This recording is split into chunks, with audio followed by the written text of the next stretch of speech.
स्वादिष्ट पियाजी बनैबा पई मु 250 ग्राम बुट डाली आनी देखंतु ये 250 ग्राम बुट डाली हरड़ डाली परिका देखा जाउची सत किंतु ये हरड़ डाली नुह ये बुट डाली देखंतु ये बुट डाली 250 ग्राम बुट डाली को मु छोट टप रे पकेइली। इते से 250 ग्राम बुट डाली 2 ग्लास पानी दे देली 2 ग्लास पानी देबा परे गोटे चामच रे ताकू टिके गोळै देली चामच रे गोळै देले जो डाली करा ऊपर भासुथिबो सेटा बुडी जीव गोळैबा परे ताकू गोटे घोडणी दे घोडै देली 2 ରୁ 3 घंटा पर्यंत बतुरीबा पई छाड़ देली। आउ 2 ରୁ 3 घंटा परे बतुरी जीवा परे देखंतु बुट डालीटा केमिति बतुरी जायछि ता पानीटा केमिति कलर हो जायछि देखंतु ली जायछि देखंतु छोट छोट बुट डाली केते बड़ बड़ हो जायछि 2 ରୁ 3 घंटा पर्यंत बुट डाली टिके बतुरी देले एम्ति हो जीव। एबे से बतुरी थिबा बुट डाली को मु गोटे छोट ताटिया को छाणी नेली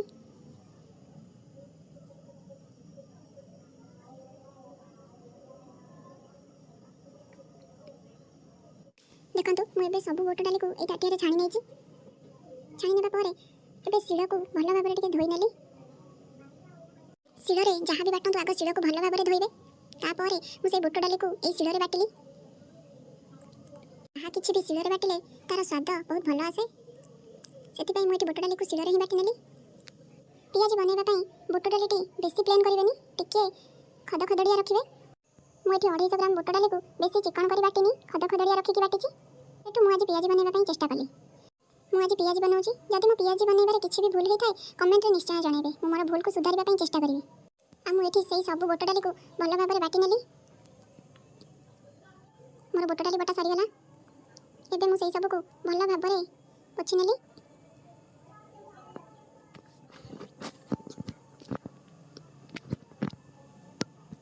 एबे मु ए सब बुट डाली बटा को गोटे जगह को काढी नेबी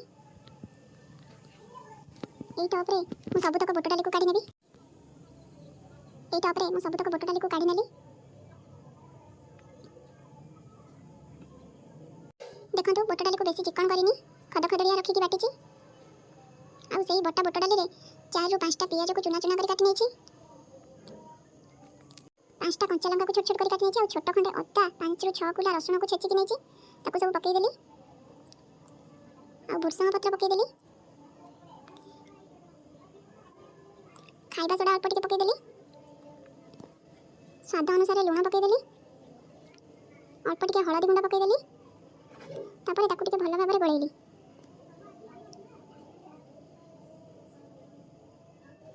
ताको टिके किछि समय पई छाडी देली तापर चुली रे निया लगे गोटे कड़ाई बसई देली कड़ाई तातिबा परे पियाजी छाणीबा पई कड़ाई रे तेल पकईली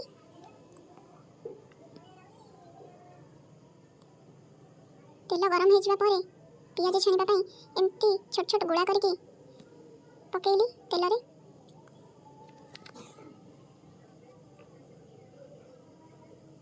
गोटे पर गोटे पका चलीची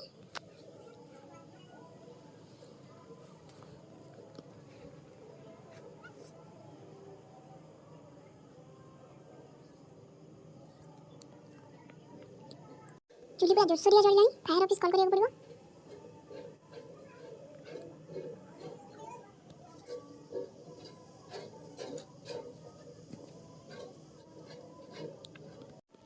एमिति छोट छोट गुळा करके मु सब को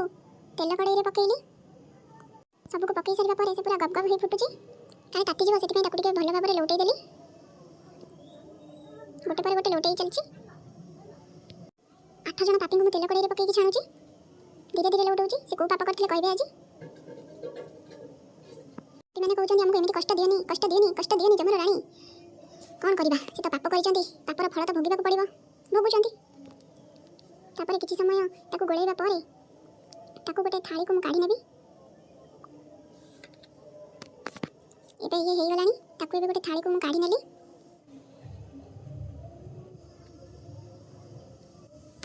सेही सब छोट छोट गुळा को एम्ति हाथ रे रखी चापी देबे चापी देले से एम्ति हे जिवो तापर ताको तेल कड़ाई रे पुणी पकई की छाणीबे छाणी की रखिथिबा सब गुळा को एमिति हाथ रे चापी की तेल कड़ाई रे पकईली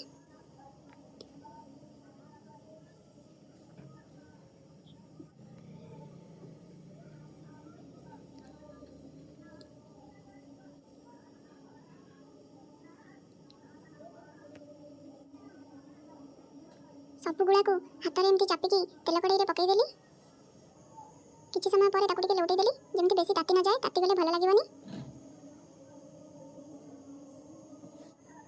ତାକୁ ଟିକେ ଲାଗ ଲାଗ ଗୋଳେଇଲି, ବେଶୀ ତାତିଗଲେ ଭଲ ଲାଗିବନି, ସେଥିପାଇଁ ତାକୁ ଲାଗ ଲାଗ ଗୋଳେଇ ଚାଲିଛି ମୁଁ। ପିଆଜି ହେଇଗଲାଣି, ତାକୁ ଏବେ ଗୋଟେ ମୁଁ ଥାଳିକୁ କାଢ଼ି ନେଲି। ଏମିତି ହିଁ ମୁଁ ସବୁ ପିଆଜି ଛାଣି ନେଲି। ଯେତିକି ସବୁ ବାଟିକି ଗୋଳିଆ ଗୋଳି କରିକି ରଖିଥିଲି ସବୁକୁ ଛାଣି ନେଲି। ପିଆଜି ବନେଇବା ପୁରା ରେଡ଼ି ହେଇଗଲା। ମୋର ପିଆଜି ଏମିତି ହିଁ ବନିଛି। କେମିତି ହେଇଛି ମୋର ପିଆଜି କମେଣ୍ଟରେ ନିଶ୍ଚୟ ଜଣାଇବେ। ଆଗରୁ କେବେ ବି ପିଆଜି ବନେଇ ନଥିଲି, ଆଜି ପ୍ରଥମ ଥର ପିଆଜି ବନେଇଛି। ମୋର ପିଆଜି ଭିଡ଼ିଓଟି କେମିତି ହେଲା କମେଣ୍ଟ ମାଧ୍ୟମରେ ଜଣାଇବାକୁ ଭୁଲିବେନି। ମୋର ଚିହ୍ନା ଜଣା ଦିଦିମାନେ କହୁଛନ୍ତି ଆମେ କ'ଣ ଖାଲି ଭିଡ଼ିଓ ଦେଖିବୁ, ଆମକୁ ବି ଟିକେ ଟେଷ୍ଟ କରିବାକୁ ଦିଅନ୍ତୁ। ନିଅନ୍ତୁ, ମୁଁ ଟେଷ୍ଟ କରିବା ପାଇଁ ଦେଉଛି, ଟେଷ୍ଟ କରନ୍ତୁ। ଆମ ଭିଡ଼ିଓଟିକୁ ଲାଇକ୍ ସେୟାର କରିବାକୁ ଭୁଲିବେନି। ଓହୋ।